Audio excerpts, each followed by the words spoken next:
Magandang araw po sa lahat at welcome back po sa aking munting channel, Buhay Amerika with Ate D. Maraming salamat po sa panunood at sana po mag-enjoy kayo sa videong ito. Mag-share nyo po ang aking video sa inyong mga kakilala, kapamilya at sa inyong social media. Ayan po, ngayong araw na po ito ay mag-harvest po tayo ng mga gulay na galing po sa garden. Kasi kailangan na pong harvestin ang mga gulay. Yung broccoli ko po ay kailangan ng harvestin siya. Talaga pong nakakatuwa din po kasi syempre mahirap po ang weather dito sa Arizona, mainit siya. Kaya tuwang-tuwa po ako kapag winter po, yung malamig ang panahon kasi nakakatanim po ako ng mga ganitong gulay. Ayan po ang aking na-harvest na broccoli. Marami-rami din po sila.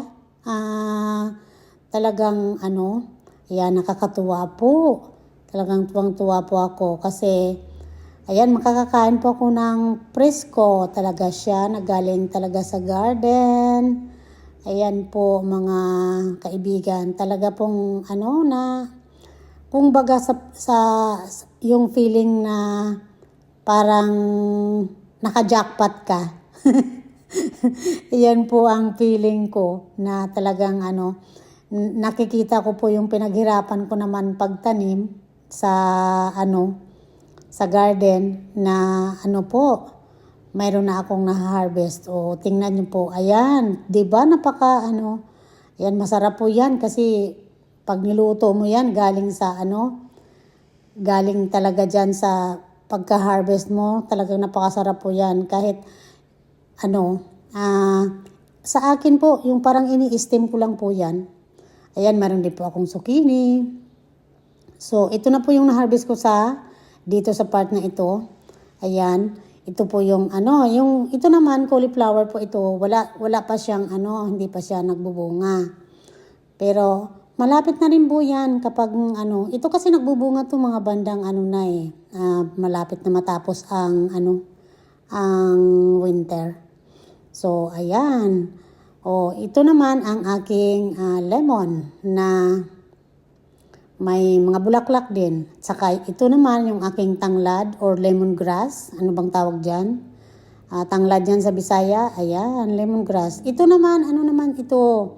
Wala itong itanim kasi namatay. Pero malapit na din yan. Pagka hindi na masyado malamig, tataniman ko rin yan ng kung anong gulay naman. So, ito yung pinag-anihan natin na wala na siyang bunga. Inaano ko lang, tatanggalin ko rin yung mga mga puno-puno ng broccoli kapag may time na. Dito naman ito, sa kabilang garden ko naman ito, mayroon akong carrots. Ayan harvest ko din yung carrots ko dito. Ayan. Magaganda ang carrots ko dyan. Ito, ito yung mga nauna kong tinanim na carrots. Meron po yung mga susunod. Ayan, hinugasan ko na para naman. Tapos, ito naman ang aking pitsay. Pang ilan-ilan lang po yung nabuhay sa pitsay ko Ayan, di pang lang. Talagang, kung baga, ipangkain lang sa isang Pero, magtatanim po ako ulit. Meron din po akong mga maliliit dyan na susunod na mga tanim-tanim. At ito naman ang aking romaine lettuce. Ayan. Masarap yan sa salad. Ayan. Mahilig po ako dyan sa mga ganong-ganong salad. Ayan. Matataba po sila. Ayan. Dito sa part na ito, hindi masyado siyang ang broccoli ko po hindi masyadong tumaba. Kasi natabunan po ng screen. So, ito na po yung lahat ng harvest natin. Ayan. 'Di ba maganda? So, very abundant po ang harvest natin ngayon. Masagana kung baga. Ayan, ito na po yung papakita ko sa inyo. Ito na po lahat yung harvest ko. May zucchini tayo dyan, lettuce, pichay, carrots, at saka yung broccoli. Ayan. Mayroon pa yan mga kasunod na broccoli na haharbisin ko dyan sa kabilang garden. Pero ito muna, itong pangalawang harvest ko na. O yun. Ito yung mga maliliit na parang hindi sila lumaki. Kasi ang broccoli kasi kailangan yan sa mainit. Dito, siyempre inilagyan ko yan ng screen para sa summer naman, mainit kasi. Ayun. Yung patula ko dyan sa likod, mga na siya, masyado namatay ba sa sobrang lamig. So, ito yung mga maliliit. Dito naman ay pinutol ko na yung mga talong ko. Ayan, nilinis ko na sila kasi para pag hindi na masyado malamig, tutubo din yung talong tumutubo yan pag na-trim mo yan ng talagang trim as trim. Ayan, natapos na yung araw ko sa paglilinis, pag-harvest pag-harvest ng mga vegetables sa garden. Ito naman, mag-ano na naman ako. Kasi siyempre, bukas, magtatrabaho na. Kailangan ready yung sasakyan. So, punta ako ng gasoline station. Ayan, kukuha ako ng gas. Masyado maano yung araw. Masakit ba? Ayan, masyadong maano yung niya. Yung talagang very shiny kumbaga ang ng araw. Ang silak ng araw. Ayan. Kaya medyo masakit sa mata. So, ayan, punta na ako doon sa gas station, tapos din po ako mag-grocery after ng paggas ko. Pero ang bala ko po ay magpa-carwash muna bago kumuha ng gas station. Ay, ng gas.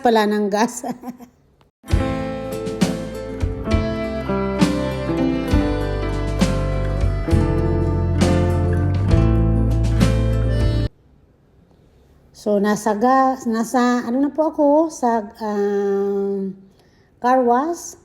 Ayan na, nakapasok na po ako sa car wash. So, na po ito. So, ito na, na yung car wash. Ayan, napakaingay po yan, parang may Kasi syempre, yung tubig ba? Ayan, nakita nyo po yung yung parang ulan-ulan kasi lang yun napakabilis po sa car wash pag yung parang mabilis yung saboy ng tubig, parang ini-spray lang po ba. Tapos medyo konting naman tawag dito yung dinadry na konting dryer lang na malakas na po yan, fan or ang tawag doon, parang binoblower yung yung tubig para umalis. Ayan. Tapos ko po muna siya, yung sasakyan, i-wipe lang ba sa So, ito na. At natapos na tayo dito sa sa pagpa-dry ng car wash, ay ng car. Tapos na diyan.